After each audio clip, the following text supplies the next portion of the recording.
Good evening, everyone. Hello. Welcome to Willingness Wednesday. I am your coach, B.Von Squires, and today we are sponsored by Spirit Source Connection. I'm so glad you're here. Oh my goodness. We have a different format tonight. It's going to be okay. I wanted to try something different, mix it up a little bit, spice it up a little bit. Anyway, I'm just so grateful that you're here. Oh my goodness. If you are new, I want to say welcome, welcome, welcome. And if you are returning, I want to say thank you so much. Whoops. For allowing me to be your coach. We got some little difficulties here going on, but we're going to fix it. There we go. That should be okay. All right, there we go. Welcome. This is a safe place. You are welcome here. And I just thank you so much. I'm just so honored to be your coach. And of course, you know, and if you don't know, we talk about things here that you're not going to hear in average conversation. You're not going to learn this stuff in school. These are the topics and things that we'll talk about here so that you can broaden yourself as the multidimensional spiritual being that you are. And so tonight, we're going to be talking about self-acceptance, the person in the mirror. Ooh, coach, who's that? Well, that would be you. You are the person in the mirror. You're the person that looks back at you every day. And you're the person that needs your self-acceptance. There's so many situations and circumstances in our lives that cause us to doubt who we are, that cause us to act out in ways that lower our self-acceptance. So, before we get started or before we go any further, you know I like to read definitions so that we can all be on the same place or all in the same page as we move forward. So, self acceptance is an individual's acceptance of all his or her attributes, whether they are positive or negative. And so, what I want you to see here is that you have the ability to accept yourself or you have the ability to reject yourself. Now, I want to ask you a question here, and I want you to be honest with yourself. It's not about being honest with me, it's about being honest with yourself. Do you accept yourself? Ooh, that's a good question. Well, of course, we're all going to say yes, right? But is there evidence in your life that shows that you accept yourself? What I mean by that is when I'm comparing myself to another individual, I don't believe I'm acting in self acceptance. If you are comparing yourself to another individual, I don't believe you're acting in self acceptance either. It's the comparing ourselves to others in ways that make me think or make you think that you're not good enough, that you're not smart enough, handsome enough, or pretty enough. And then you become critical of yourselves. And so, what I want to ask you here is if you take a moment and think about it, okay? Now, I want you to go all the way back to when you were a little bitty girl or a little bitty boy. And I want you to think about the first time that you felt as if you were not enough. Now, it's going to take some thinking. A lot of us block it out so that we don't have to actually address it because it's painful. It's painful to think of ourselves as less than in some way.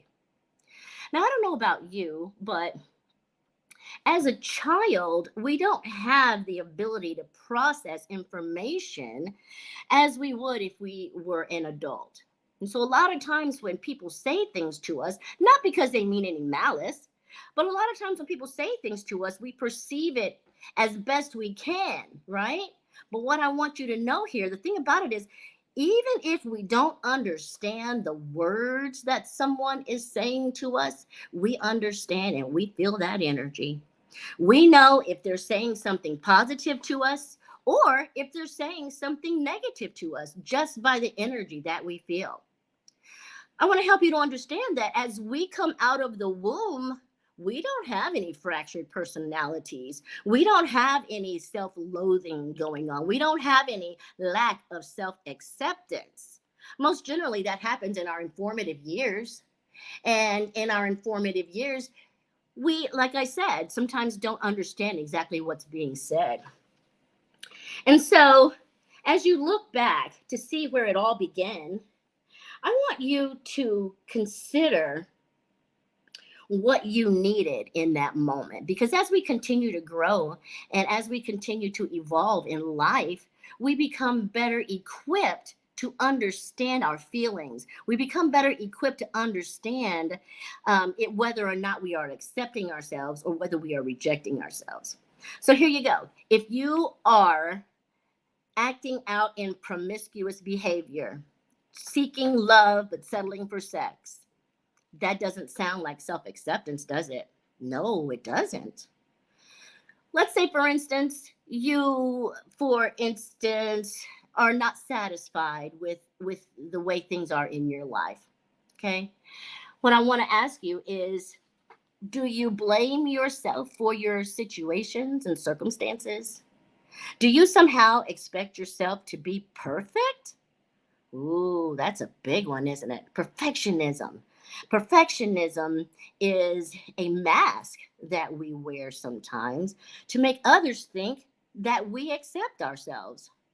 But what that does is it erodes our character. It erodes the fluidity of our personalities because we are acting against the way we really feel. So I know the pain in acting against the way I feel, and what's caused that is my lack of self-acceptance. So over the years, I really had to look at that. I had to ask myself some really deep questions. So one of the other questions is, what do you like about yourself? I really didn't know what to like about myself because I was really insecure. I was one of those people that perceived things in a way that did not build my self-esteem. I had to do that at a later time in my life. But going to high school and all that kind of stuff, everyone liked me, thought I was, pretty, thought I was fun, all of those kinds of things. And I just couldn't see those things in myself. So when I think about the things that I like about myself, I like the fact that I have a connection with God, the Creator. I like the fact that I am generous and considerate of others. I like the fact that I can speak to anyone and have a loving and caring conversation with anyone. What I really like today is that I don't judge myself as harshly as I used to. And that all comes from awareness of who I am, awareness of who the Creator says I am, and awareness of who I want to become. See, there are a bunch of different stages that you go through in order to gain self acceptance. Now, of course, when you look in the mirror and you do those affirmations, they can only take you so far. There has to be some action, some positive action that will help you become aware of how you really truly feel about yourself. Now, one of those things that you can do is journal. Journaling. Get a piece of paper, a notebook, and just with a pen, connect to your higher power, your God source, the Creator, whatever you want to call it. Connect to the Creator and begin writing. No, not about anything specific. Just ask the Creator to show you what it is that you need to see and show you what it is He'd like for you to know about yourself.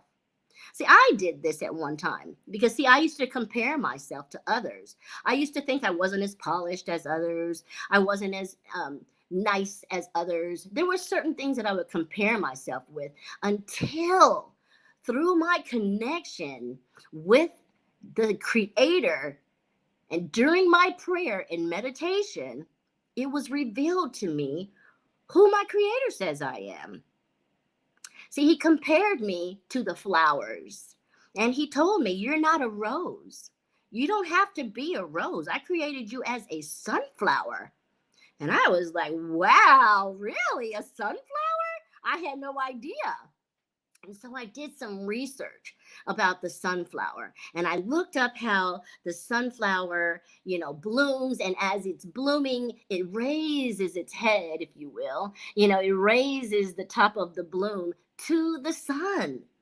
And I really, really appreciated knowing that God sees me as a sunflower, because I'm always raising my head to the sky, always raising my gratitude to the Creator.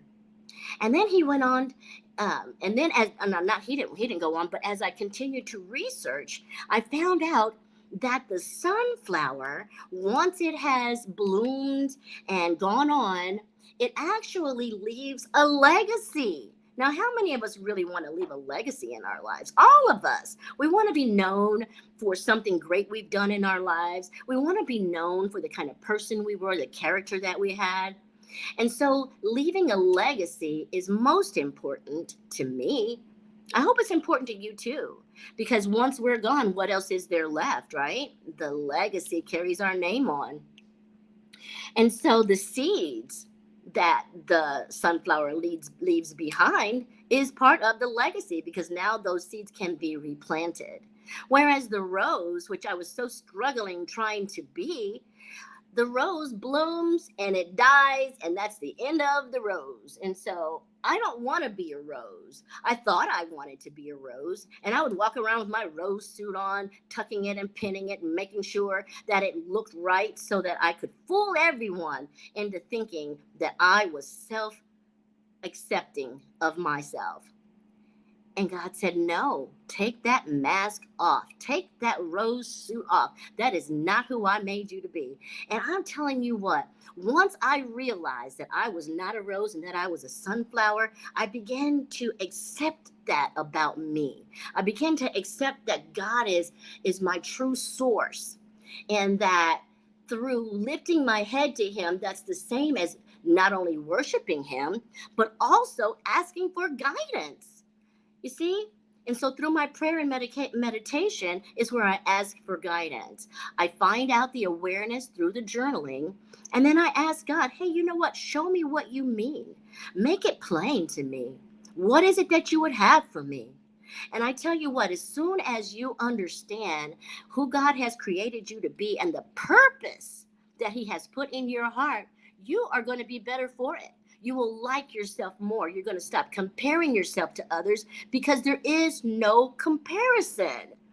See, when I compare something, I have to be able to apples and apples and oranges. And so when I compare someone to myself, I'm comparing an apple to an orange, or a sunflower to a rose, which is not a true comparison. So I'm happy to know who I am today. And that only comes from my relationship with the Creator. And so I want to ask you now, if you had the opportunity to make changes in your life, what kind of changes would you make? Hmm. How would you want to be if you could change from the person that you are? If you got a list on a piece of paper, on the left side, things you like about yourself, on the right side, things that you don't quite care for about yourself, and take a look at that, I wonder what you would see.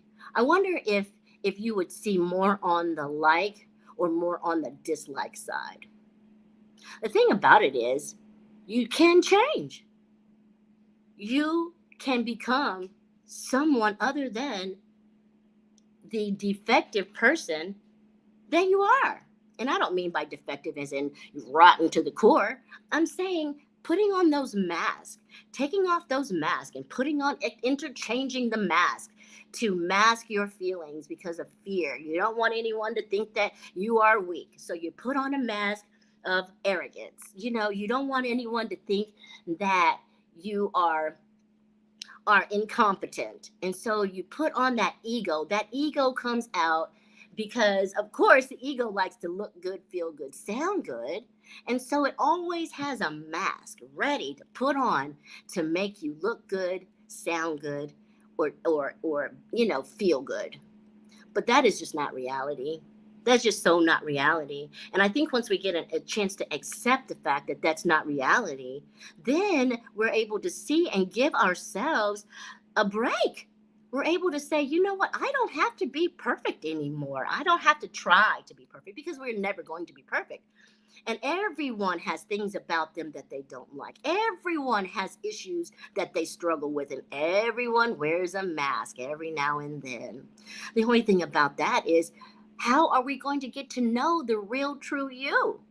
Well, I know for a long time I was afraid to allow people to get to know me because I thought, oh, if they get to know me, they won't like me. But that is just not true. That was a lie that was being told to me by myself in my subconscious mind, lying to me because of maybe those times I felt rejected in the past. And so, what I want to help you to understand here today is that if you take the time to go back and look at all the times where you felt inadequate, all the times where you felt as if you were not enough, you're going to see a pattern. And in that pattern, you're going to see what you actually really need, right? Now, I don't know about you, but I went to therapy. I had a therapist for like 8 years. And so during this time, I was able to take a look at myself, and I was able to look at how I wasn't as bad as my mind tried to tell me that I was. I was able to see that, you know what, I can accomplish things, which I didn't think I could. But I learned that I can accomplish things. I can go to school. I can get A's. Oh my goodness. I can graduate with honors. I can do it all over again and again, and I can end up with a doctorate degree or a master's degree. We have it all in us. We all have the genius that God has created us with. We just have to tap into it. And if we can't tap into it for ourselves, then we have to ask someone else to help us, like me. I'm your coach. And all you have to do is just call me, right? Call me so that I can give you what you need to move forward. You can either email me at b.von.squires, or you can call me at 317-721-4315. And so, as we wrap up tonight, I want to thank you so much for joining me here. I want to thank you so much for allowing me to be your coach. I tell you what, I look so forward to coming here every Wednesday at 7:15 p.m. so that I can talk to you about the new concepts and the new ideas that God has given me to share. And I just hope that something tonight that I have said has resonated with you so that you can like, share, and subscribe so that your friends also have the benefit of this information. Now, I'm going to ask God to bless you real good in the meantime, and I will look forward to seeing you right back here next week on Willingness Wednesday. And thank you so much for allowing me to be your coach. I hope you guys have a great rest of the week, and God's going to bless you real, real good. I know He is. And if you are enacting your faith and taking positive action towards your goals, I know that your dreams are manifesting themselves as we speak. So just keep the faith and keep that positive action going, and do not reject yourself. I'm telling you, tell yourself something sweet about yourself every day. I want you to tell yourself something that you want to hear from someone else. Because guess what? It might not come from someone else, and you don't have to do without. You just have to give it to yourself. Because that's our responsibility in the long run, is to make sure that we are okay with who we are. And no one, nothing, and no place can make us okay with who we are. Only the Creator can give us what we need to be okay with what we are, to be okay with who we are. So anyways, guys, I just thank you so much, and I will look forward to seeing you next week. Have a wonderful, wonderful, beautiful, beautiful Willingness Wednesday. I love you. See you next time.